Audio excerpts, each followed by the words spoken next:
হ্যাঁ, আমি অলক্ষী বউ, আর আমি এই অলক্ষীপনাকে বড্ড ভালোবাসি। আমি অলক্ষী কারণ আমি আমার মায়ের মতো মুখ বুজে অন্যায় মানতে পারি না। আমি অলক্ষী কারণ আমার শরীর খারাপ হলে আমি দেরি করে ঘুম থেকে উঠি। মায়ের মতো শরীর খারাপ হলেও মুখ বুজে কাজ করি না। আমি অলক্ষী কারণ আমি চাই আমার ভালোবাসার মানুষটি আমার সাথে সময় কাটাক। সে আমায় সময় দিতে না পারলে আমি মুখ বুজে সহ্য করি না, আমি রাগ করি। আমার মায়ের মতো অবহেলিত হওয়া আমি মেনে নিতে পারি না। আমি অলক্ষী কারণ আমি তর্ক করি, কোনটা ঠিক কোনটা ভুল নিজের বুদ্ধি দিয়ে বিচার করি। আমি অলক্ষী কারণ সমাজের কিছু সো কল্ড মন গড়া নিয়মে আমি চলতে পছন্দ করি না। আমি অলক্ষী কারণ সবাইকে খুশি করার দায়িত্ব আমার একার, আমি সেটাও মানতে পারি না।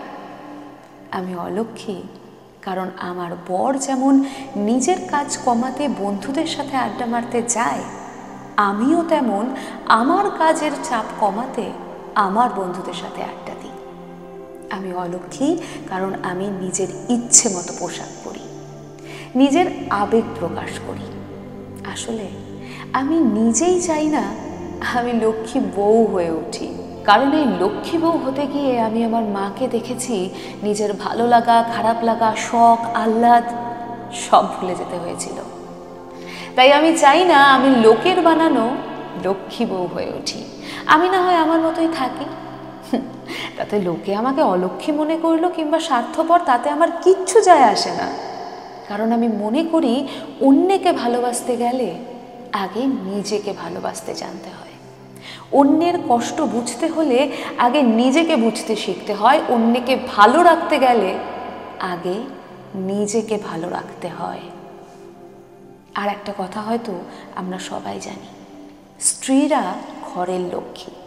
তাদের যত বেশি ভালোবাসা যায় ততোধিক শান্তি আসে সংসারে।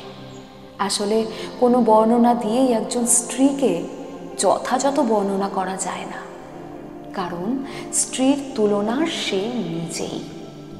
একজন সৎ, সাহসী এবং যত্নবান স্বামী তার কাছে থাকলে সে জগৎও জয় করে নিতে পারে এক নিমেষেই।